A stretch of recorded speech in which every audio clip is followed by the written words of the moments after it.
Nueva época, nuevos territorios. ¿De qué va el vídeo que vamos a ver?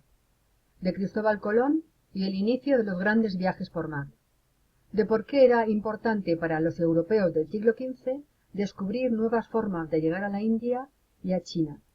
Y de cuáles fueron finalmente los caminos que se encontraron y quiénes los encontraron.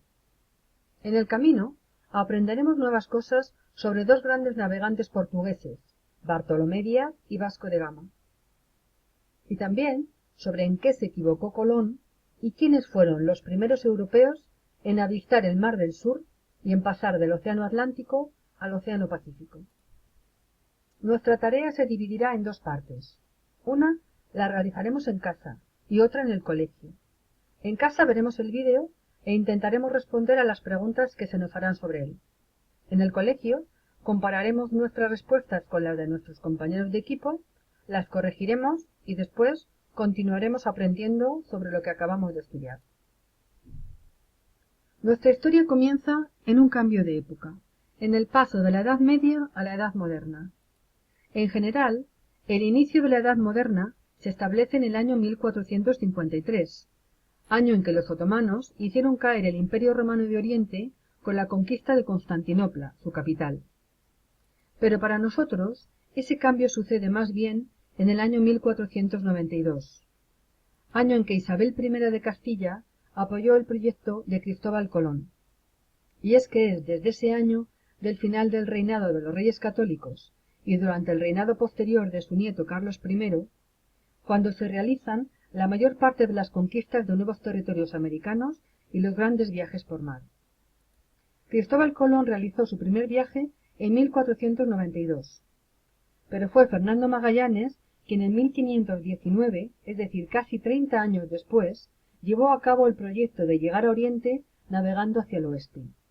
Es entre esas dos fechas entre las que sucede esta parte de nuestro proyecto. ¿Qué factores determinaron que la reina Isabel apoyara el proyecto de Cristóbal Colón?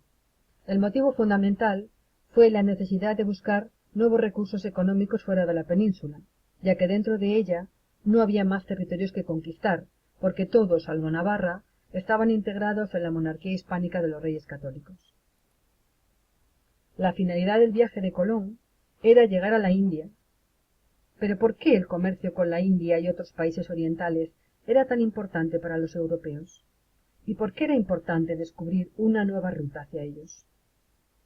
El comercio con Oriente era esencial para la llegada a Europa de las especias y otros productos valiosos como la seda, tan valiosos que algunos, como la pimienta, se utilizaban como moneda de pago.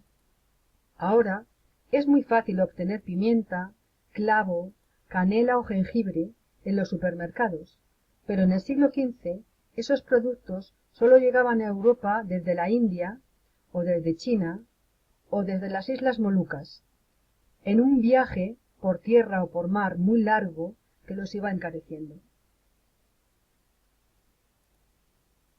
Pero resulta que cuando Cristóbal Colón presentó su proyecto a los Reyes Católicos, Portugal ya había iniciado su búsqueda de un nuevo camino por mar a la India, en su caso bordeando el continente africano. Así, antes de que Colón iniciara su viaje, el navegante portugués Bartolomé Díaz había llegado a lo que ahora conocemos como el Cabo de Buena Esperanza, en el sur de África, en el año 1488, descubriendo el paso que comunicaba el Océano Atlántico con el Océano Índico, que después sería también aprovechado por Vasco de Gama para llegar finalmente a la India bordeando África. ¿Qué tenía pues de novedoso el viaje que planteaba Cristóbal Colón? Lo que él planteaba era llegar a la India navegando hacia el oeste y no hacia el este, como se había hecho hasta entonces. ¿Y por qué? Porque Colón creía que si partía de la península ibérica, que era el extremo oeste del mundo conocido, y navegaba hacia el océano Atlántico, llegaría a China. Pero sus cálculos tuvieron dos errores fundamentales. El primero fue la distancia entre la península y Asia, que él creía que era de unos 5.000 kilómetros, cuando en realidad era de 20.000. Y también se equivocaba en su cálculo de la medida de la circunferencia terrestre, que él pensaba que era de unos 29.000 kilómetros cuando en realidad es de 40.000. Un tercer error clave fue que los conocimientos geográficos europeos eran aún muy limitados, y en sus mapas solo se representaban 3 continentes, Europa, Asia y África, desconociéndose la existencia del continente americano. De hecho, Colón murió pensando que había alcanzado las costas de Asia y desconociendo que había llegado a un nuevo continente. Solo años después, ya durante el reinado de Carlos I, el navegante Fernando de Magallanes pudo realizar el viaje imaginado por Colón.